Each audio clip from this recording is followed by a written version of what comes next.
ಹಂಗೆ ಮಾತಾಡಿ ಅಭ್ಯಾಸ ಇರೋದು. ನೋಡಿ, ಮಾಧುಸ್ವಾಮಿಯವರು ವರದಿ ಕೊಟ್ಟು ಹತ್ತತ್ರ 28 ತಿಂಗಳಾಯಿತು. ಸುಪ್ರೀಂ ಕೋರ್ಟ್ ಆದೇಶ ಕೊಟ್ಟು 1 ವರ್ಷ ಕಳೀತು. ಈ ಸರ್ಕಾರ ಬಂದು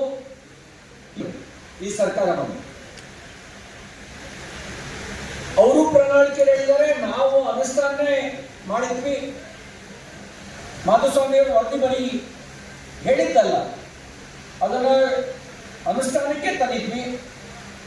ಇದರ ನಡುವೆ ವಿಳಂಬ ಮಾಡದೆ ಸಾಮಾಜಿಕ ನ್ಯಾಯ ಕೊಡಬೇಕು.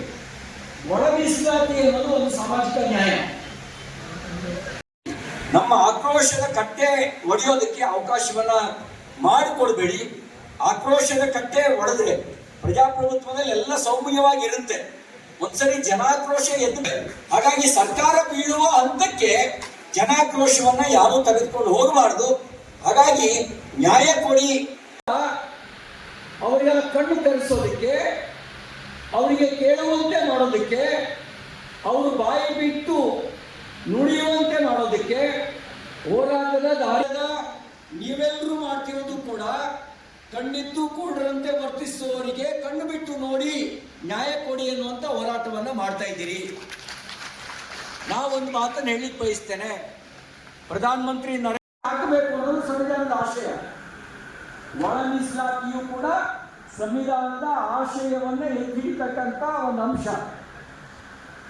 ಇದಕ್ಕೆ ಹೋರಾಟದ ದಾರಿ ಹಿಡಿಬೇಕಾಗಿಲ್ಲ.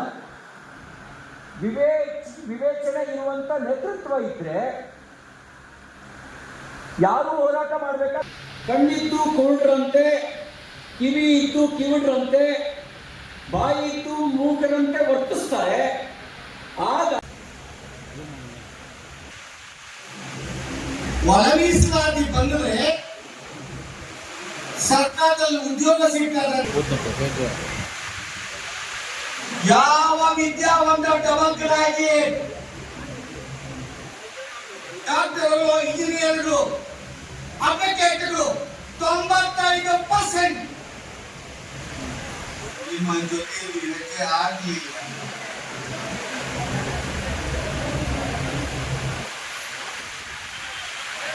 ನೀವೆಲ್ಲರ ಪರಿಶ್ರಮ.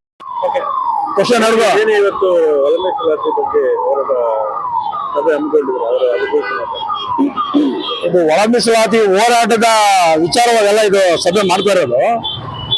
ನಮ್ಮ ಒಳ ಮೀಸಲಾತಿ ಏನು ಇವತ್ತು ಸಿದ್ದರಾಮಯ್ಯನವರು ನಮ್ಗೆ ಸೇರ್ಬೇಕಾಗಿದ್ದಂತ ಹಕ್ಕನ್ನ ವಿಳಂಬ ಧೋರಣೆಯನ್ನು ಅನುಷ್ಠಾನಿಸ್ತಾ ಇದ್ದಾರೋ, ಈಗ ನಮ್ಗೆ ಒಂದು ಗಡುವು 14ನೇ ತಾರೀಕು ಒಂದು ಗಡುವು ಇದೆ.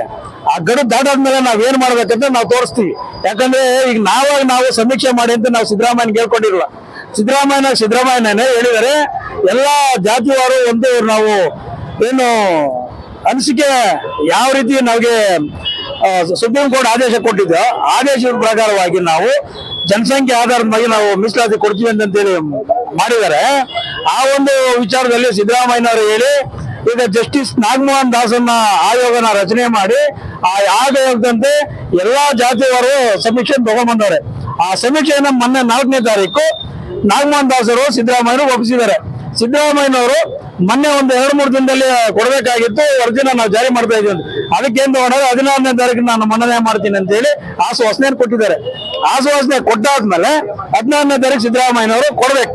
ಆ ಒಂದು ವಿಚಾರ 16ನೇ ತಾರೀಕೇನ ಅವ್ರೇನೋ ಆಶ್ವಾಸನೆ ಕೊಟ್ಟು ನಮ್ಮ ಇಷ್ಟು ಪರ್ಸೆಂಟೇಜ್ ಅವರೇ ತೋರಿಸಿದ್ದಾರೆ. ಮಾದರಿಗೆ 6%, 5% ಒಲೆಯರಿಗೆ, ಇನ್ನಿದ್ರಿಗೆ ಏನು ಪರ್ಸೆಂಟೇಜ್ ನಾವೇ ಹೇಳಿದ್ರೆ ಅವರೇ ಕೊಟ್ಟಿರೋದು. ಆ ರೀತಿ ನಮ್ಗೆ ಮನ್ನಣೆ ಮಾಡಬೇಕು. 16ನೇ ತಾರೀಕೇನ ನಾವು ಮನ್ನಣೆ ಮಾಡಿಲ್ಲ ಅಂದ್ರೆ 17ನೇ ತಾರೀಕು ಮತ್ತೆ ಅದರಲ್ಲಿ ಮೊದಲನೇದಾಗಿ ನಾವು ಬ್ಯಾಟ್ರಾಂಬರ ಕಾನ್ಸ್ಟಿಟ್ಯೂನ್ಸಿಯಿಂದ ಏರ್ಪೋರ್ಟ್ ಬಂದ್ ಮಾಡ್ತೀವಿ. ಮಾಡ್ಲಿಲ್ಲ ಅಂದ್ರೆ ಸಿದ್ದರಾಮಯ್ಯವ್ರಿಗೆ ಇದೊಂದು ಗಡುವು. ಯಾಕಂದ್ರೆ ಹೈವೇ ಏನಾಗಿದ್ದ NH7 ಮೊದಲು ಅದು ಬಂದ್ ಮಾಡ್ತೀವಿ. ಆನಂತರ ಎಲ್ಲಾ ಜಿಲ್ಲಾವಾರು ಎಲ್ಲಾ ರೀತಿಯಲ್ಲಿ ಬಂದ್ ಮಾಡ್ತೀವಿ. ಸಿದ್ದರಾಮಯ್ಯನಿಗೆ ಖಡಕ್ ಕನ್ನಡಕೊಂಡು ಎಚ್ಚರಿಕೆ ಕೊಡ್ತಾ ಇದ್ವಿ. ಮಾದರಿ ಏನು ಸುಮ್ಮನೆ ಕುತ್ಕೊಂಡಿಲ್ಲ. ಇವತ್ತು ನಮ್ಮ ನಾರಾಯಣ ಸಾಮಣ್ಣ ಅವರು ಮತ್ತೆ ನಮ್ಮ ಉಪ ಮುಖ್ಯಮಂತ್ರಿಗಳಾಗಿದ್ದಂತ ಗೋವಿಂದ ಕಾರಜೋಳ ಸಾಹೇಬರು, ಇನ್ನೂ ಹಲವಾರು ಜಿಲ್ಲೆಗಳಿಂದ ಬಂದಿರತಕ್ಕಂಥ ಎಲ್ಲಾ ಮಾದಿಗ ಸಮುದಾಯದವರು ಇವತ್ತು ಒಗ್ಗಟ್ಟು ಪ್ರದರ್ಶನ ಮಾಡಿ ಮುಂದೆ ಏನ್ ಮಾಡ್ಬೇಕಂತ ಕರೆದಿರಕಂತ ಇದೊಂದು ಪೂರ್ವಭಾವಿ ಸಭೆ. ಈ ಒಂದು ಸಭೆಗೆ ತಾವೆಲ್ಲ ಬಂದಿದ್ದೀರಾ. ಈ ವಿಚಾರನ ಹಿಂಗೆ ಈಗ ನಡೀತಾ ಇದೆಯಲ್ಲ ಸೆಷನ್ಗೆ ನೀವು ಮಾಧ್ಯಮದವರು ಮೆಸೇಜ್ ಕೊಡ್ತಾ ಇರ್ಬೇಕು. ಮಾದಿಗೆ ಎದ್ದೇಳ್ತಾರಪ್ಪ, ಕ್ಲೀನ್ ಆಗಿ ವ್ಯವಸ್ಥೆ ಮಾಡಪ್ಪ ಅಂತೇಳಿ. ಆ ಮಾದಿಗೆ ಎದ್ದೇಳ್ತಾರೆ ಅಂತೇಳಿ ಬೇರೆ ಇನ್ನೊಂದು ನಮ್ಮ ಸಮುದಾಯ ಇನ್ನೊಂದು ಇದೆಯಲ್ಲ, ಆ ಸಮುದಾಯಕ್ಕೆ ನೀವು ಜಾಗೃತಿ ಮೂಡಿಸೋದಲ್ಲ ಸ್ವಾಮಿ. ಈಗ ಕೆಲವರೆಲ್ಲ ಮಾತಾಡ್ತಾರೆ, ಮೀಡಿಯಾಗೆ ಹೇಳ್ತಾರೆ, ಕೆಲವು ಸ್ವಾಮೀಜಿಗಳು ನಾಚಿಕೆ ಆಗ್ಬೇಕು. ಸ್ವಾಮೀಜಿಗೆ ನಿಮ್ಮನ್ನೇನೋ ನಾವು ಕೇಳಿದೀವ, ನೀವೇ ಜೊತೆಲಿ ನಿಂತ್ಕೊಂಡು ನಮ್ಮ ಮಾದಿಗ ಸಮುದಾಯ ಜೊತೆ ಸೇರ್ಕೊಂಡು ನಿಮ್ಮ ಹೋರಾಟಕ್ಕೆ ನೀವು ಯೂಸ್ ಮಾಡ್ಕೊಂತೀನಿ. ನಮ್ಮ ಮಾದಿಗರನ್ನು ಈ ಸ್ವಾಮೀಜಿಗೆ ನೀವೊಂದು ತಿಳ್ಕೊಳ್ಳಿರಿ. ನೀವೇನು ಪ್ರಜಾಪ್ರತಿನಿಧಿಗಳಲ್ಲ, ನಾವು ಪ್ರಜಾಪ್ರತಿನಿಧಿಗಳಲ್ಲ. ಪ್ರಜಾಪ್ರತಿನಿಧಿಗಳಲ್ಲಿ ಇದೇ ವಿಧಾನಸೌಧದಲ್ಲಿ ಬೇರೆ ಅವರು ಮಾಡಬೇಕಾಗಿರುವಂತ ಕೆಲಸ ಈ ಒಂದು ವಿಚಾರದಲ್ಲಿ ನಮ್ಮ ಒಂದು ಮಾದಿಗ ಸಮುದಾಯದ KH ಮುನಿಯಪ್ಪನವರು ಆಗಬೇಕು, RV ತಿಮ್ಮಪ್ಪರು ಆಗಬೇಕು. ನೆನ್ನೆ ಹೇಳ್ತಾರೆ, ನೀವೇನೋ ಮಾಡಿಲ್ಲ ಅಂದ್ರೆ ನಾವು ರಾಜೀನಾಮೆ ಕೊಡ್ತೀವಿ ಅಂದ್ರೆ ಹೆಚ್ಚಿಗೆ ಕೊಡ್ತಾರೆ. ನೀವು ರಾಜೀನಾಮೆ ಕೊಟ್ಟು ಈಚೆ ಕಡೆ ಬನ್ನಿ, ಆನಂತರ ನಮ್ದು ಏನಂತ ನಾವು ತೋರ್ಸೋಣ ಮನೆ KH ಮುನಿಯಪ್ಪನವರೇ ಮತ್ತು RV ತಿಮ್ಮಪ್ಪನವರೇ. ಯಾಕಂದ್ರೆ ನಮ್ಮ ಸಮುದಾಯದ ಸೇರ್ಕೊಂಡು ನೀವು ಅಲ್ಲಿ ಸಂಪುಟ ದರ್ಜೆ ಸಚಿವರಾಗಿ ನೀವು ಕೆಲಸ ಮಾಡ್ತಾ ಇದ್ರಿ, ಮಾದರಿ ಕೆಲಸ ಮಾಡಿ. ಇಲ್ಲಾಂದ್ರೆ ನಿಮ್ಗೆ ಇದು ಏನೋ ಆ ಒಂದು ಸಚಿವ ಸ್ಥಾನಕ್ಕೂ ನಿಮ್ಗೆ ಒಂದು ಇದಲ್ಲ, ಅಂದ್ರೆ ಹೇಳ್ಬಾರ್ದು ನಾವು. ಅದು ವ್ಯವಸ್ಥಿತವಾಗಿ ನೀವು ಮಾದಿಗೆ ಬರುವ ಕೆಲಸ ಮಾಡಿ. ಆಮೇಲೆ ಇದೊಂದು ನಮ್ಮ ಕಾಂಗ್ರೆಸ್ ನಲ್ಲಿ ಇರ್ತಕ್ಕಂಥ ನಾವು ಒಳ್ಳೆಯ ಸಮುದಾಯದ ಸಚಿವರುಗಳು ಸಹ ಹೇಳ್ತೀವಿ. ನಿಮ್ಮ ಹೇಳ್ದಂಗೆ ಇವತ್ತು ನಮ್ಮ G ಪರಮೇಶ್ವರಕ್ಕಿಂತ ದೊಡ್ಡವರಲ್ಲ, ಮಾದೇವಪ್ಪನವ್ರಿಗೆ ದೊಡ್ಡವರಲ್ಲ. ನೀವೆಲ್ಲರೂ ಸೇರ್ಕೊಂಡು ಒಂದು ಸಭೆನ ಮಾಡಿದ, ಆ ಸಭೆ ತೀರ್ಮಾನದಂತೆ ಮರ್ಯಾದೆಯಿಂದ ನಮ್ಮ ಏನು ನಮ್ಗೆ ಕೊಡ್ಬೇಕಂತ ನಮ್ಗೆ ಕೊಡ್ಬೇಕು. ಕೊಡ್ಲಿಲ್ಲ ಅಂದ್ರೆ ನಿಮ್ಮಿಂದ ನಾವು ಹೋರಾಟ ಮಾಡೇ ಮಾಡ್ತೀವಿ. ಇವತ್ತು ನಮ್ಮ ಇಬ್ಬರ ಮಧ್ಯದಲ್ಲಿ ಏನಿವತ್ತು ಜನರಲ್ ಗೆದ್ದಂತ ಬಂದ MLAಗಳು ಮತ್ತು ಸಚಿವರಿದ್ದಾರೆ ಕ್ಷೇತ್ರದಲ್ಲಿ, ಆ ಕ್ಷೇತ್ರದ ಒಂದು ನಮ್ಮ ಜನಾಂಗದವ್ರಿಗೆ ಹೇಳ್ತಾ ಇದ್ವಿ, ಯಾವ ಸಚಿವರು ಯಾವತ್ತು ಶಾಸಕರು ನಮ್ಮ ಪರವಾಗಿ ಮಾತಾಡಲ್ಲ, ಅವ್ರ ಮನೆಯ ಮುಂದೆ ಧಿಕ್ಕಾರ ಮಾಡೇ ಮಾಡ್ತಾರೆ ಅಂತ ಹೇಳ್ಬಿಟ್ಟು ಈ ಒಂದು ಎಚ್ಚರಿಕೆ ಮೂಲಕ ನಾವು ಈ ಒಂದು ಮಾತಿಗೆ ನಾವು ವಿರಾಮಗೊಳಿಸ್ತಾ ಇದ್ದೀವಿ. ಜೈ ಭೀಮ್, ಜೈ ಭಾರತ್, ಜೈ ಅಂಬೇಡ್ಕರ್, ಜೈ ಮಾದಿಗ, ಜೈ ಜೈ ಮಾದಿಗ. BR ಮಣಿರಾಜು, ರಾಷ್ಟ್ರೀಯ ಅಧ್ಯಕ್ಷರು, ಜೈ ಭೀಮ್ ಅಖಿಲ ಭಾರತ ದಲಿತ ಕ್ರಿಯಾ ಸಮಿತಿ ಹಾಗೂ ಜೈ ಮಾದಿಗರ ಬೌದ್ಧಿಕ ವೇದಿಕೆ ರಾಜ್ಯ ಅಧ್ಯಕ್ಷರು ಮತ್ತು ಭಾರತೀಯ ಜನತಾ ಪಾರ್ಟಿಯ ಬೆಂಗಳೂರು ಉತ್ತರ ಜಿಲ್ಲೆಯ ಪ್ರಧಾನ ಕಾರ್ಯದರ್ಶಿಗಳು BR ಮುನಿರಾಜು. ಜೈ ಭೀಮ್, ಜೈ ಭಾರತ್, ಜೈ ಅಂಬೇಡ್ಕರ್. ಕರ್ನಾಟಕದಲ್ಲಿ ಸುಮಾರು 30 ವರ್ಷಗಳಿಂದ ಹೋರಾಟ ಮಾಡ್ಕೊಂಡು ಬಂದಿರತಕ್ಕಂತಹ ಮಾದಿಗ ಮತ್ತು ಮಾದಿಗ ಸಂಬಂಧ ಜಾತಿಗಳು ಇವತ್ತು ನ್ಯಾಯಮೂರ್ತಿ ನಾಗಮೋಹನ್ ದಾಸರವರ ವರದಿಯನ್ನ ಜಾರಿ ಮಾಡಬೇಕು ಅಂತ ಒಂದು ಒತ್ತಾಸೆಯನ್ನ ಹೊಂದಿದ್ದಾರೆ. ಅದರ ಮೂಲಕ ಇಡೀ ಸಮಾಜದಲ್ಲಿರ್ತಕ್ಕಂತಹ 101 ಜಾತಿಗಳಿಗೂ ಕೂಡ ಸಮಾನಾಂತರ ನ್ಯಾಯ ಸಿಗಬೇಕು ಅಂತ ಒಂದು ಅಂತಃಕರಣವನ್ನ ಮಾದಿಗ ಸಮುದಾಯ ಹೊಂದಿದೆ. ಅದಕ್ಕಾಗಿ ಇವತ್ತು ನಮ್ಮ ಇಡೀ ರಾಜ್ಯಾದ್ಯಂತ ನಾವು ಹೋರಾಟವನ್ನ ಮಾಡಿದ್ದೇವೆ. ಇದು ನ್ಯಾಯಯುತವಾದ ಬೇಡಿಕೆ. 1/8/2024 ಸರ್ವೋಚ್ಚ ನ್ಯಾಯಾಲಯವು ಕೂಡ ಇದೇ ಮಾತನ್ನ ಹೇಳಿದೆ. ಬಲ್ಲಾಢ್ಯರೇ ಇದನ್ನ ತಿನ್ಕೊಂಡು ಬಂದಿದ್ರೆ ಸಾಕಾಗಲ್ಲ. ಎಲ್ಲ ಸಮಾಜದವರೆಗೂ ಕೂಡ ಒಂದು ನ್ಯಾಯ ದೊರಕಬೇಕಾದ್ರೆ ಒಳ ಮೀಸಲಾತಿ ಅನಿವಾರ್ಯ. ಅದನ್ನ ಮಾಡ್ಲಿಕ್ಕೆ ರಾಜ್ಯಕ್ಕೆ ಅಧಿಕಾರ ಇದೆ ಅನ್ನೋ ಒಂದು ಅಂಶವನ್ನ ಸರ್ವೋಚ್ಚ ನ್ಯಾಯಾಲಯ ಹೇಳಿದೆ. ಸರ್ವೋಚ್ಚ ನ್ಯಾಯಾಲಯದ ಆದೇಶವನ್ನು ಗೌರವಿಸಿ ಕರ್ನಾಟಕದ ಕಾಂಗ್ರೆಸ್ ಸರ್ಕಾರ ಈ ಒಳ ಮೀಸಲಾತಿಯನ್ನ ಜಾರಿ ಮಾಡಬೇಕು. ಅದರ ಮೂಲಕ 101 ಜಾತಿಗಳಿಗೂ ಸಾಮಾಜಿಕ ನ್ಯಾಯವನ್ನ ಡಾಕ್ಟರ್ ಬಾಬಾ ಸಾಹೇಬ್ ಅಂಬೇಡ್ಕರ್ ಅವರ ಸಾಂವಿಧಾನಿಕ ಆಶಯಗಳೇನಿದೆ ಅದನ್ನ ದೊರಕಿಸ್ಕೊಡುವಂತ ಒಂದು ಕೆಲಸವನ್ನ ಈ ಕಾಂಗ್ರೆಸ್ ಸರ್ಕಾರ ಮಾಡಬೇಕು ಅನ್ನೋ ಒಂದು ಒತ್ತಾಯ ಮತ್ತೆ ಆಗ್ರಹವನ್ನ ಮಾಡ್ಲಿಕ್ಕೆ ನಾವು ಇವತ್ತು ಸುಮಾರು 1000 ಜನ ಸೇರಿದ್ದೇವೆ. ಇದ್ರ ಮೂಲಕ ತಮ್ಮ ಮೂಲಕ ನಾನು ಮೊನ್ನೆ ಮುಖ್ಯಮಂತ್ರಿಗಳಿಗೆ ಮತ್ತು ಸಂಪುಟ ಸಹೋದ್ಯೋಗಿಗಳಿಗೆ ಆಗ್ರಹವನ್ನು ಮಾಡ್ತೇನೆ. ಈ ಸಮಾಜದ 30 ವರ್ಷಗಳ ಹೋರಾಟದ ಫಲವನ್ನ ಏನಿದೆ, ಇವತ್ತು ನಿಮ್ಮ ಮುಂದೆ ವರದಿ ಏನಿದೆ, ನಾಗಮೋಹನ್ ದಾಸರ ವರದಿಯನ್ನ ಒಪ್ಕೋಬೇಕು. ನಿಮ್ ಮುಂದೆ ಬರ್ತಕ್ಕಂಥ ಸಂಪುಟ ಸಭೆಯಲ್ಲಿ 16ನೇ ತಾರೀಕು ಅದನ್ನ ಒಪ್ಕೊಂಡು ಈ ಸಮುದಾಯಕ್ಕೆ ವಿಶೇಷವಾಗಿ ಮಾದಿಗ ಮತ್ತು ಇದರ ಸಂಬಂಧಿತ ಜಾತಿಗಳಿಗೆ ನ್ಯಾಯವನ್ನು ಕೊಡಬೇಕು ಅಂತ ನಾನು ತಮ್ಮ ಮೂಲಕ ಆಗ್ರಹವನ್ನು ಪಡಿಸುತ್ತಿದ್ದೇನೆ. ಜೈ ಭಾರತ್. ನಾನು ವೆಂಕಟೇಶ್ ದೊಡ್ಡೇರಿ ಅಂತ ರಾಜ್ಯದಲ್ಲಿ ಹೈಕೋರ್ಟ್ ನಲ್ಲಿ ವಕೀಲನಾಗಿ ಕೆಲಸ ಮಾಡ್ತಿದ್ದೇನೆ. ಈ ಸಮಾಜದ ಒಂದು ಸೇವೆಯನ್ನು ಮಾಡ್ಲಿಕ್ಕಂತ ಒಂದು ಅವಕಾಶ ಸಿಕ್ಕಿದೆ. ನಾನು ಮಾಜಿ SC/ST ಕಮಿಷನ್ ಸದಸ್ಯನಾಗಿ ಕೂಡ ಕೆಲಸ ಮಾಡಿದ್ದೇನೆ. ಧನ್ಯವಾದಗಳು. ಸರಿ ಬಂತಾ?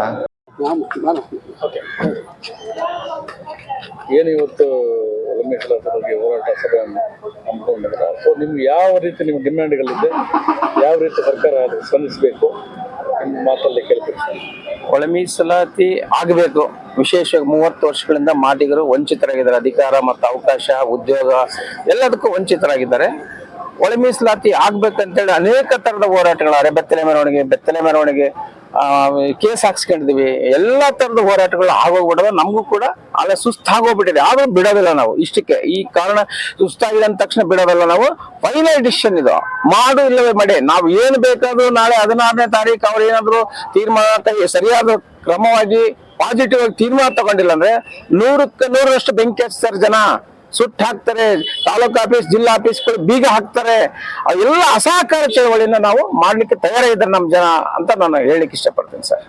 ಸೊ ಇದು ಸರ್ಕಾರ ಯಾವ ರೀತಿ ಇದು ಅಂದ್ರೆ ನೀವು ಪ್ರತಿ ಸಲ ನೀವು ಏನೋ ಒಂದು ಜಾರಿ ತಗೊಂಡ್ಬರ್ತಾ ಇದ್ರ ಅವರು ಕ್ರಮ ಕೈಗೊಳ್ತಾನೆ ಇಲ್ಲ, ಅದು ಎಲ್ಲರಿಗೂ ಗೊತ್ತಿರೋ ವಿಚಾರ. ಸೊ ಈ ಸಲ ನೀವು ಮುಂದುವರಿಬೇಕು ಅಂತ ನೋಡ್ತಾ ಇದ್ರ 14 ತಾರೀಕು ಅವ್ರು ಕ್ರಮ ಕೈಗೊಳ್ಳಿಲ್ಲ ಅಂದ್ರೆ ನಾವು ಈ ರೀತಿ ಮಾಡ್ತೇವೆ ಆ ರೀತಿ ಮಾಡ್ತೇವೆ ಅಂತ ನೀವು ಹೇಳ್ತಾ ಇದ್ರ. ಸೊ ಅವರು ಯಾವ ರೀತಿನೂ ಕ್ರಮ ಕೈಗೊಳ್ಳಿಲ್ಲ ಅಂದ್ರೆ ಮುಂದಿನ ನೀವು ನಡೆ ಯಾವ ರೀತಿ ನಿಮ್ದು ಉಗ್ರ ಹೋರಾಟ ಇರ್ತದೆ?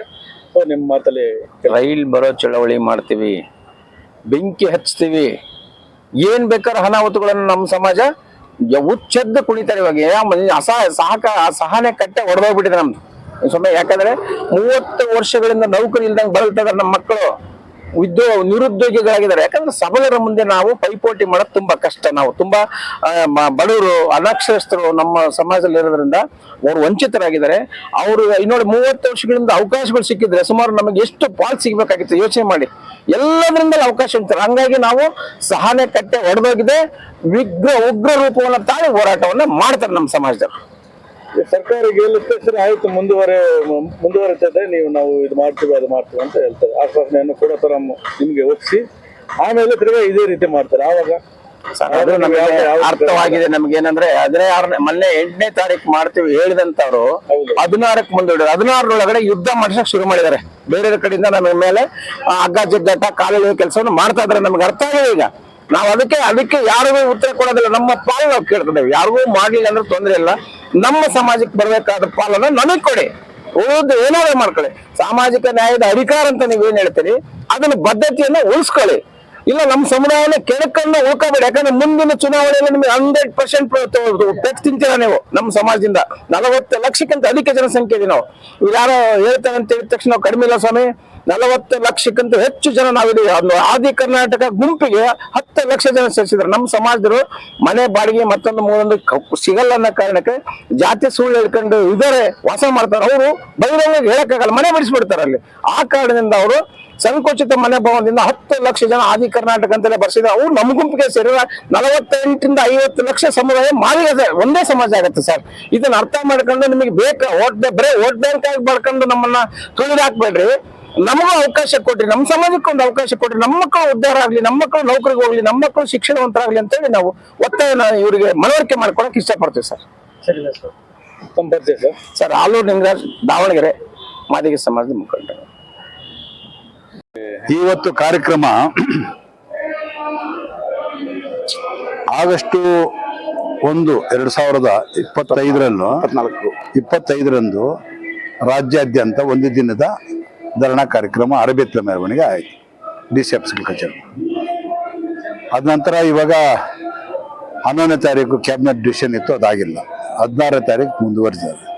16ನೇ ತಾರೀಕು ಏನಾದರೂ ಕ್ಯಾಬಿನೆಟ್ ಡಿಸಿಷನ್ ತಗೊಂಡು ನಮ್ಮ ಪರವಾಗಿ, ಅಂದ್ರೆ ನಮ್ಮ ಪರ ಅಲ್ಲ, ಮೀಸಲಾತಿ ಪರ ಇಲ್ಲದೆ ಹೋದ್ರೆ 17ರಿಂದ ಉಗ್ರ ಹೋರಾಟ ಮಾಡೋದಕ್ಕೆ ಎಲ್ಲ ಸಿದ್ಧತೆ ಮಾಡ್ಕೊಳೋದಕ್ಕೆ ಇವತ್ತಿನ ಸಭೆ. ಇನ್ನೇನು ನಾವು ಎಷ್ಟು ಮಾತಾಡಿದ್ರೂ ಅಷ್ಟೇನೆ, ನಾವು ವರ್ಗೀಕರಣ ಒಂದೇ. ನಾವಿನ್ನೇನು ನಮಗೆ ಮಾದಿಗರಿಗೆ ಕೊಡಿ ಅಂತ ನಾವು ಕೇಳಿಲ್ಲ. ಸಾಮಾಜಿಕ ನ್ಯಾಯ ಅಂಬೇಡ್ಕರ್ ವಾದಿಗಳು 100% ನಾವು. 16ನೇ ತಾರೀಕು ಕ್ರಮ ಕೈಗೊಳ್ಳಿಲ್ಲ ಅಂದ್ರೆ ಮುಂದಿನ ನಡೆ ಏನು? 17ನೇ ತಾರೀಕಿನಿಂದ ವಿಭಿನ್ನವಾದಂತ ಹೋರಾಟಗಳು ಪ್ರಾರಂಭ ಆಗುತ್ತೆ. ಯಾವ ರೀತಿ ಇರ್ತದೆ ಅದು? ಅಸಹಕಾರ, ರೋಡ್ ರೋಕೋ, ತಾಲೂಕುಗಳು ಬಂದು, ಜಿಲ್ಲಾ ಬಂದು, MLAಗಳಿಗೆ ಗೆರಾವ್ ಹಾಕೋದು, ಮನೆಗಳ ಮುಂದೆ ಗೆರಾವ್ ಹಾಕೋದು, ತಮಟೆ ಬಾರಿಸೋದು, ಇನ್ನ ಏನೇನೋ.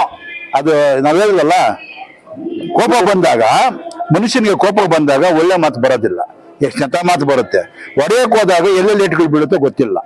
ಆ ರೀತಿ ನಮ್ಮ ಆಕ್ರೋಶ, 30 ವರ್ಷದ ಆಕ್ರೋಶ ಯಾವ ರೂಪ ತಾಳುತ್ತೋ, ಯಾರ್ಯಾರು ಹೆಂಗ್ ತಗೊಂತ ಗೊತ್ತಿಲ್ಲ. ಅದಕ್ಕೆ ಸರ್ಕಾರ ಹೊಣೆ. ನಾನೇ ಮೌನ ಮಾಡಿ ಅಂತ ಹೇಳ್ತಾನೆ. ನಾನು 30 ವರ್ಷ ನಾನು ಮಾಡಿದ್ದೀನಿ, ನಾವು ಸುಮ್ಮನಿರಕ್ಕಾಗುತ್ತಾ ಅಂತ ಅವನ ಕಲ್ಲು ಬೀಸ್ನಪ್ಪ, ಅಲ್ವೇನಪ್ಪ? ಹಂಗಾಗ್ಬೋದು. ಅದಕ್ಕೆ ಸರ್ಕಾರನೇ ಹೊಣೆ. ನಾವ್ ಇಲ್ಲಿವರೆಗೂ ಸರ್ಕಾರಕ್ಕೆ ₹1 ನಷ್ಟ ಮಾಡ್ಲಿಲ್ಲ, ಆಯ್ತಾ? ಇವತ್ತು ವರ್ಗೀಕರಣ ಮಾಡಿದ್ರು ಸಹ ಸರ್ಕಾರಕ್ಕೂ ₹1 ನಷ್ಟ ಇಲ್ಲ. ಸರ್ಕಾರಕ್ಕೆ ₹1 ನಷ್ಟ ಇಲ್ಲದೆ ವರ್ಗೀಕರಣ. ಬೇರೆಯವರೆಲ್ಲ ಯಾವ್ದೋ ಡಿಮ್ಯಾಂಡ್ಗಳು ಮಾಡ್ತಾರೆ, ನಮ್ಗೆ 5,000 ಮಾಡ್ರಿ, 3,000 ಪರ್ಮನೆಂಟ್ ಮಾಡ್ರಿ ಅಂತ. ನಮ್ದೇನಿಲ್ಲ, ಅಷ್ಟೇ ತಾನಪ್ಪ. ಇದು ನಿಮ್ ಕೈ ಸರ್ಕಾರ ಮಾಡಿದ್ಮೇಲೆ ಇನ್ನೇನು ಕಂಪನಿ ಇರ್ಬೇಕಲ್ಲೇ? ಇದು ಒಂಥರ ಪೌತಿ ಖಾತೆ, ಇದು ದರ್ಖಾಸ್ತ್ ಲೈನ್ ಖಾತಾ ಮಾಡ್ದಂಗೆ, ಇದು ಏನು ಪೋಡಿ ಮಾಡ್ದಂಗೆ. 17% ಇವಾಗ 15% ಏನಿದೆಯೋ 4 ಜನಕ್ಕೆ ಭಾಗ ಮಾಡ್ಕೊಳ್ಳೋದು ಅಷ್ಟೇನೆ. ಆ ಪೋಡಿ ಮಾಡೋದ್ ನಿಮ್ ಕೈ ಹೋಗ್ತಾ ಇದ್ಮೇಲೆ ನೀವ್ ಯಾಕೆ ಸರ್ಕಾರ ಇರ್ಬೇಕು? ಆ ಸುಪ್ರೀಂ ಕೋರ್ಟ್ ಹೇಳ್ಬೇಕಾ? ಅಲ್ಲ ನೀವು ರಾಜ್ಯ ಸರ್ಕಾರ ಪರಿಪಾಲನೆ ಮಾಡ್ತಾ ಇದ್ದೀರಲ್ಲ, ನೀವು ಅವ್ರ ಜಮೀನು ಕೊಟ್ಟಿದ್ದೀರಾ, ಹಕ್ಕುಪತ್ರ ಕೊಟ್ಬಿಟ್ಟಿದ್ದೀರಾ, ಹಕ್ಕುಪತ್ರ ಕೊಟ್ಬಿಟ್ಟು ಪೋಡಿ ಮಾಡ್ಕೊಡೋದು ಅಷ್ಟೇ. ಅದೇ ತರ ಇದಕ್ಕಿಷ್ಟು ಬೇಕಾ ಅಂತ ಅವ್ರೂ ಕಿವಿ ಹಿಂಡಿದ್ದಾರೆ. ಆಮೇಲೆ ಇವ್ರು ಏನೋ ಹೇಳ್ಬಿಟ್ರು, ಏನು ಎಂಪಿರಿಕಲ್ ಡಾಟಾ ಬೇಕಂತ ಹೇಳಿದ್ರು, ಅದನ್ನು ನಾಗಮೋಹನ್ ದಾಸ್ ಮಾಡ್ಕೊಟ್ಟಿದ್ದಾರೆ. ಇದೇನು ಬೇಕು? ಅದಕ್ಕೋಸ್ಕರಾಗಿ ಮಾಡ್ದಿದ್ರೆ ಇವಾಗ ನಮ್ಗೆ 6% ಕೊಟ್ಬಿಡ್ರಿ, ನಮಗೆ ಮಾದಿಗಳಿಗೆ 6% ಕೊಟ್ಬಿಡ್ರಿ, 11% ಯಾರ್ಯಾರು ಬೇಡ ಅಂತ ಅವರೆಲ್ಲ ಒಂದ್ ಕಡೆ ಸೇರಿಸ್ಬಿಡ್ರಿ, ಅಷ್ಟೇ ತಾನಪ್ಪ. ನಾವ್ ಯಾರನ್ನ ಏನು ಡಿಸ್ಟರ್ಬ್ ಮಾಡೋದಿಲ್ಲ, ನಾವೇನು ಯಾರು ಕೊಡ್ಬೇಡ ಅಂತ ಹೇಳಿಲ್ಲ. ಅದಕ್ಕೋಸ್ಕರಾಗಿ ಇದನ್ನ ಸರ್ಕಾರ ಮನಗಂಡು ಕ್ಯಾಬಿನೆಟ್ ಡಿಸಿಷನ್ ತಗೊಂಡು ಆದ್ರೆ ಆದಂಗೆ, ಇಲ್ದ ಹೋದ್ರೆ ನಾವು ಎಷ್ಟು ಜನ ಇಷ್ಟು ವರ್ಷಗಳು ಮಾಡಿದಿರತಕ್ಕಂತ ಏನು ಶಾಂತಿ ರೀತಿನ ನಮ್ಗೆ ಅಶಾಂತಿಯಾಗಿ ನಮ್ಗೆ ಕೆಟ್ಟ ಹೆಸರು ಬಂದು ಸಮಾಜದಲ್ಲಿ ನಾವು ಕೆಟ್ಟ ಹೆಸರುಗಳು ಬರ್ಸ್ಕೊಬೇಕಾಗುತ್ತೆ. ಅದಕ್ಕೆ ಅವಕಾಶ ಮಾಡಿಕೊಡ್ಬೇಡಿ. ತಮ್ಮ ಪರಿಚಯ ಇಲ್ಲ ಸರ್? ನಾನು ಶಂಕರಪ್ಪ ಅಂತ, ಕರ್ನಾಟಕ ಮಾದಿಗ ದಂಡರ ಅಧ್ಯಕ್ಷರು. ಈ ಒಂದು ಎಲ್ಲಾ ಸಂಘಟನೆಗಳು ಸೇರಿ ಇವತ್ತು ಇದೊಂದು ಮೀಟಿಂಗ್ ಕರೆದಿರೋದು. ಇದು ಪಕ್ಷಾತೀತ. ಈ ಮುಂದಾಳತ್ವ ವಹಿಸಿರೋದು ಬಿಜೆಪಿ ಆಗಿರ್ಬೋದು, ಅಂದ್ರೆ ಯಾರು ಮುಂದಾಳತ್ವ ಅವರೇನಾ? ಹಂಗಾದ್ರೆ ಎಲ್ಲರೂ ಸೇರಿ ಕಾಂಗ್ರೆಸ್ ಅವರು ಬಿಜೆಪಿ ಅವರು ಯಾರೇ ಆಗಿರ್ಲಿ ಮುಂದಾಳತ್ವ ವಹಿಸಿರೋರು. ನಾನು ಬ್ಯಾಂಕಲ್ಲಿ ಇದ್ನಪ್ಪ, ಬ್ಯಾಂಕಲ್ಲಿ ಹೋರಾಟ ಮಾಡಿದ್ರೆ ಬ್ಯಾಂಕ್ ಶಂಕರಪ್ಪನಾ? ಅಲ್ಲ ಬಿಜಿ ಶಂಕರಪ್ಪನಾ? ಅಲ್ಲ ಹೇಳಿದ್ದು. ಅದಕ್ಕೋಸ್ಕರಾಗಿ ಕೆಲವರೆಲ್ಲನು ಹುಡ್ಕೋದು, ಮುಸುರಲ್ಲಿ ಹುಡ್ಕೋ ಕೆಲಸ ಮಾಡ್ತಾರೆ. ಅದಕ್ಕೋಸ್ಕರ ಮಾಡ್ಕೊಳ್ಳಿ. ನಾವು ಸಮಾಜಕ್ಕೋಸ್ಕರ ಮಾಡ್ತಾ ಇರೋದೇ ವಿನಃ ಬಿಜೆಪಿಗೆ ಕಾಂಗ್ರೆಸ್ಗೆ ದಳಕ್ಕಂತಲ್ಲ. ಅದರಿಂದ ಮುಂದಿನ ದಿನಗಳಲ್ಲಿ ಹೋರಾಟ ತೀವ್ರವಾಗುತ್ತೆ. ಸಭೆ ಬಗ್ಗೆ ಇವತ್ತಿನ ಸಭೆ ಅಂತಲ್ಲ, 30 ವರ್ಷಗಳಿಂದನೂ ನಾವು ಸಾಮಾಜಿಕ ನ್ಯಾಯಕ್ಕಾಗಿ ಹೋರಾಟ ಮಾಡಿದ್ದೀವಿ. ಒಳ ಮೀಸಲಾತಿ ಆಗ್ಲೇಬೇಕು ಅಂತ ಹೋರಾಟ ಮಾಡ್ಕೊಂಡು ಬಂದಿದ್ದೀವಿ. ಈ 30 ವರ್ಷದ ಹೋರಾಟನೂ ಕೂಡ ಅವ್ರು ಇನ್ನೂ ಕಿವಿಗೆ ಹೋಗ್ತಾ ಇಲ್ಲ, ಅವ್ರ ತಲೆಗೂ ಹೋಗ್ತಾ ಇಲ್ಲ. ಯಾಕೆ ಅಂತ ಅರ್ಥ ಆಗ್ತಾ ಇಲ್ಲ. ಈಗ ಹೇಳ್ದಂಗೆ ಅಣ್ಣವ್ರು ಹೇಳ್ದಂಗೆ ಬರೀ ವಿಂಗಡಣೆ ಮಾಡ್ಕೊಡೋದು ಅಷ್ಟೇ, ಏನು ಇದನ್ನ ಮಾಡ್ಬೇಕಾಗಿಲ್ಲ. ಅದರಲ್ಲೂ ಕೂಡ ನಿಮ್ಗೆ ಸುಪ್ರೀಂ ಕೋರ್ಟ್ ಆದೇಶ ಮಾಡಿದೆ. ಸುಪ್ರೀಂ ಕೋರ್ಟ್ ಆದೇಶಕ್ಕೂ ನೀವು ಬೆಲೆ ಕೊಡ್ತಾ ಇಲ್ಲ ಅಂದ್ರೆ ಇನ್ ಯಾವ ಆದೇಶಕ್ಕೆ ನೀವು ಬೆಲೆ ಕೊಡ್ತೀರಿ? ಮತ್ತೆ 3-4 ಸದಾಶಿವ ಆಯೋಗ ಆಯ್ತು, ಕಾಂತರಾಜ್ ವರದಿ ಆಯ್ತು, ನಾಗಮೋಹನ್ ದಾಸ್ ವರದಿ ಆಯ್ತು. ಇವೆಲ್ಲ ವರದಿ ಕೊಟ್ಟರು ಕೂಡ ನಿಮಗೆ ಧೈರ್ಯ ಬರಲಿಲ್ಲ ಅಂತಂದ್ರೆ ಇನ್ ಯಾವ ರೀತಿ ವರದಿಗಳು ನಿಮಗೆ ಬೇಕು ಇದನ್ನ ಮಾಡ್ಲಿಕ್ಕೆ? ಈಗೇನು ಅಡ್ಡ ಇದೆ? ಯಾರೋ ಒಬ್ರು ಕಿವಿ ಮಾತನ್ನ ಕೇಳಿ ನೀವು ಸುಮ್ಮನೆ ಇದ್ದೀರಾ ಅಂತಂದ್ರೆ ಇದು ಸರ್ಕಾರಕ್ಕೆ ಮತ್ತು ಸಿದ್ದರಾಮಯ್ಯ ಬರ್ತಕ್ಕಂಥ ನಿಜವಾಗ್ಲೂ ಅಪವಾದ. ಈ ಅಪವಾದ ತಪ್ಪಿಸ್ಕೊಳ್ಬೇಕು ಅಂತಂದ್ರೆ 16ನೇ ತಾರೀಕು ಮಾಡ್ಲೇಬೇಕು. 16ನೇ ತಾರೀಕು ಏನಾದ್ರು ನೀವು ಮಾಡಬೇಕು ಪಕ್ಷದಲ್ಲಿ, ಇಡೀ ರಾಜ್ಯದಲ್ಲಿ ಇಲ್ಲಿವರೆಗೂ ಆಗಿದೆಲ್ಲ ಆ ರೀತಿ ಹೋರಾಟಗಳೆಲ್ಲ, ಇದು ವಿಭಿನ್ನವಾದ ಹೋರಾಟಗಳು ಮಾಡ್ಬೇಕಾಗುತ್ತೆ. ಬೀದಿಗಳಲ್ಲಿ ಇಡೀ ಕುಟುಂಬಗಳು ಬಂದು ಕುಂತ್ಕೊಂಡು ಇದು ಆದೇಶ ಆಗೋವರೆಗೂ ನಾವು ಇಲ್ಲಿಂದ ಕದಲಲ್ಲ ಅಂತಕ್ಕಂಥ ಒಂದು ಹೋರಾಟ ರೂಪಿಸ್ಬೇಕಾಗುತ್ತೆ. ಎಲ್ಲೆಲ್ಲಿ ಇರ್ತವೆ ಅಲ್ಲೇ ಅಲ್ಲೇ ಎರಡು, ಅಲ್ಲೇ ಊಟ ಅಲ್ಲೇ ತಿದ್ದಿ, ಆ ರೀತಿ ಮಾಡ್ತಕ್ಕಂಥ ಇಡೀ ರಾಜ್ಯದಲ್ಲಿ ಅಂತ ಹೋರಾಟ ರೂಪಿಸ್ಬೇಕಾಗುತ್ತೆ. ಇದು ಎಚ್ಚರಿಕೆ ಇರಲಿ ಸರ್ಕಾರಕ್ಕೆ. 16ನೇ ತಾರೀಕು ಜಾರಿ ಮಾಡಲೇಬೇಕು. Thank you sir. ಮುಖಾಂತರ ಮಾಧ್ಯಮದ ಮುಖಾಂತರ ಮಾನ್ಯ ಸಿದ್ದರಾಮಯ್ಯ ಅವ್ರಿಗೆ ಕೇಳಲು ಬಯಸ್ತೀನಿ, ನಿಮಗೆ 1 ನಾಲಿಗೆ ಇದೆಯೋ 2 ನಾಲಿಗೆ ಇದೆಯೋ? ವಿಳಂಬ ಧೋರಣೆ ಮಾಡುವುದು ಸಾಕು. 16ನೇ ತಾರೀಕಿಗೆ ನೀವೇನಾದ್ರೂ ಘೋಷಣೆ ಮಾಡದೇ ಇದ್ರೆ ಸುಪ್ರೀಂ ಕೋರ್ಟ್ ಆದೇಶ ಅಥವಾ ನಾಗಮೋಹನ್ ದಾಸ್ ಅವರ ವರದಿ ಪ್ರಕಾರ ಈಗ ಒಂದ್ಸರ್ತಿ ನಾವೊಂದು ಜಲಕ್ ತೋರಿಸಿದ್ದೇವೆ. ಇಡೀ ರಾಜ್ಯಾದ್ಯಂತ 30 ಜಿಲ್ಲೆಗಳಲ್ಲಿ ಹೋರಾಟ ಮಾಡಿ ಇವತ್ತು ಮುಂದೆ 16ನೇ ತಾರೀಕಿಗೆ ಮಾಡದೇ ಇದ್ರೆ ಏನ್ ಮಾಡ್ಬೇಕಂತ ಹೇಳಿ ವಿಚಾರ ಸಲುವಾಗಿ ಎಲ್ಲರೂ ಜಿಲ್ಲೆಯಿಂದ ಇಲ್ಲಿ ಸೇರಿದ್ದೇವೆ. 16ನೇ ತಾರೀಕು ಆದ್ಮೇಲೆ ನೀವು ಮಾಡದೇ ಇದ್ರೆ ಪರಿಣಾಮ ಕರ್ನಾಟಕ ಬೆಂಕಿ ಹತ್ತಿ ಇದು ಆಗುತ್ತೆ. ಅದರ ಜವಾಬ್ದಾರಿ ನೀವೇ ಹೊತ್ಕೊಳ್ಬೇಕಾಗುತ್ತೆ. ವಿಚಾರ ಮಾಡಿ ನಿರ್ಣಯ ಮಾಡಿ.